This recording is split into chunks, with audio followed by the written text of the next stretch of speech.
అబ్రహాము లేక కుమారుడు పుట్టాడు. అవును కదా? నీవు ప్రేమించే నీ ఒక్కగానొక్కనేంటి నీ కుమారుడైన ఇస్సాకును అన్నాడు. ఆ ప్రేమించే దాన్ని ఏమన్నాడు? దహన బలిగా అర్పించమన్నాడు. ఎంత కష్టమండి! కుమారుణ్ణి, ప్రేమించే కుమారుని, అనగా అప్పటికి 100 సంవత్సరాలుగా పిల్లలేక బాధపడుతున్న అబ్రహాము ఎంత ఇష్టపడతాడు.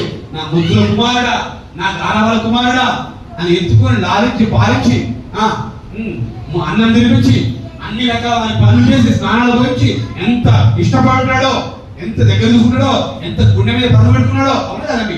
గుండె మీద పడుకోబెట్టుకుని వాడు నడిచేటప్పుడు గుండె మీద తొక్కుతూ నడుస్తున్నాడు. ఎంత ప్రేమండి! దేవుడు అన్నాడు, నేను అడుగుతున్నాను, నువ్వు ప్రేమించే కుమారుని ఇయ్యడానికి సిద్ధంగా ఉన్నావంటే ఎస్ మై లార్డ్. ఈరోజు నీ కుమారుని కావలసుకుని దేవుడు దహనబలిగా అర్పించే నీవు ఏంటైతే ప్రేమిస్తున్నావో, అబ్రహాము ప్రేమించే కుమారుడు ఇస్సాకును దేవునికి ఇవ్వడానికి ఇష్టపడినట్టుగా నీవు ప్రేమించే వాటిని దేవుని కొరకు వదిలిపెట్టడానికి సిద్ధంగా ఉన్నావా అబ్రహాము వలె? హల్లెలూయా, హల్లెలూయా. బలిపీఠం దగ్గర నీ మనస్సు సమర్పించుకోవాలి. బలిపీఠం దగ్గర నీ యొక్క శరీరం సమర్పించబడాలి. బలిపీఠం దగ్గర నీ నోరు, నీ పెదవులు సమర్పించబడాలి.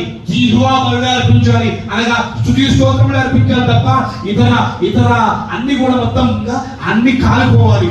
4వదిగా నీ యొక్క ప్రేమించే వారిని యేసయ్య కొరకు సమర్పించుకోగలగాలి. హల్లెలూయా. చివరిగా 5వది సుఖభోగములు కూడా దేవుని బలిపీఠం దగ్గర ఏమంటే కాల్చబడాలి.